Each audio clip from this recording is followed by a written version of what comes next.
Pemirsa, untuk mengetahui perkembangan perdagangan komoditas hingga sore hari ini, kita langsung bergabung dengan rekan Anggita Wulandewi dan juru kamera Irham Andriaji langsung dari Jakarta Future Exchange. Silakan Anggita.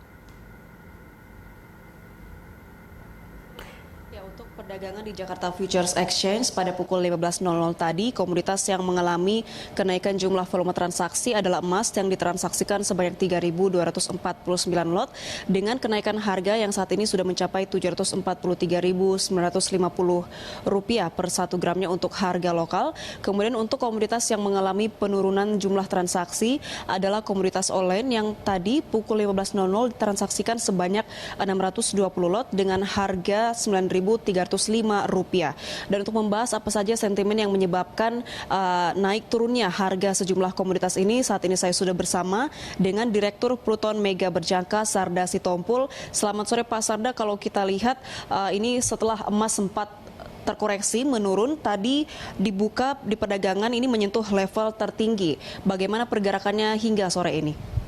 Baik, kalau saya melihat bahwa terjadi kenaikan yang cukup tinggi ya di 7 tahun terakhir, malah itu menyentuh angka di 1.688 US dollar per troy ounce untuk harga di local London. Tetapi itu terjadi di hari Senin. Nah, di hari Selasa dia malah sempat turun lagi ke 1.642 dan malah ke 1.625, sorry. Tetapi pagi ini dia dibuka di angka 1.637 US dollar per troy ounce dan sore ini ditutup di 1.647 US dollar per troy ounce. Artinya bahwa terjadi lonjakan yang sangat tinggi terhadap harga emas karena permintaan yang tinggi akibat dari merebaknya ya tentang isu corona yang terjadi akhir-akhir ini, membuat investor atau spekulan-spekulan itu mencari instrumen investasi yang safe haven. Ya, kira-kira begitu. Kalau yang sempat melemah itu disebabkan karena para pelaku pasar yang melakukan aksi ambil untung atau profit taking. Apakah indikasi profit taking ini akan terjadi lagi mungkin dalam pekan ini? Ya, itu kelihatannya memang itu profit taking ya. Karena memang 1688 itu udah level yang resisten, artinya udah overbought atau jenuh beli ya. Jadi orang sudah melakukan profit taking, menunggu sentimen berikutnya. Apakah ada fundamental lain yang akan mempengaruhi? Begitu, Anggi. Iya. Tadi Anda menyebutkan sentimen utama yang paling berpengaruh terhadap melonjaknya atau naiknya harga emas ini adalah pandemi virus corona. Nah, apakah ada juga kemungkinan sentimen lain yang akan semakin memperkuat dan menjadi katalis positif untuk kembali mendongkrak harga emas? Bisa aja, karena nanti malam itu ada rilis data dari US, dari Amerika Serikat, new home sales. Kalau new home sales-nya menunjukkan hal yang negatif, artinya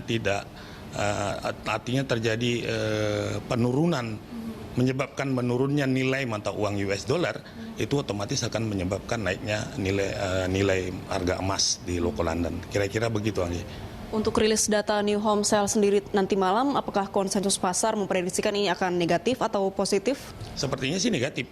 Prediksinya itu, prediksi para prakirawan itu yang memprediksi, analis itu memprediksi bahwa itu sepertinya menurun karena isu-isu ekonomi global yang saat ini pertumbuhannya juga melambat.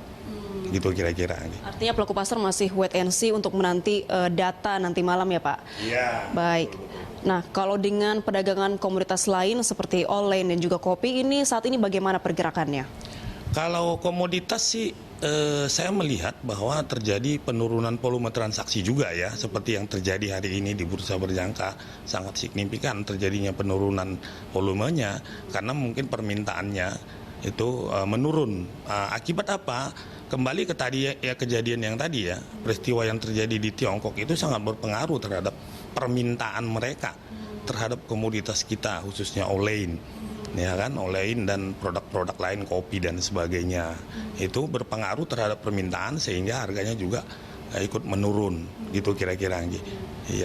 Kalau untuk komoditas seperti Olen yang masih tertekan akibat adanya pandemi virus corona dan kita sendiri belum tahu kapan virus ini akan mereda begitu penyebarannya, artinya apakah masih belum bisa diprediksikan untuk komoditas CPO ini akan kembali naik harganya kapan dan dampaknya ke Olen bagaimana?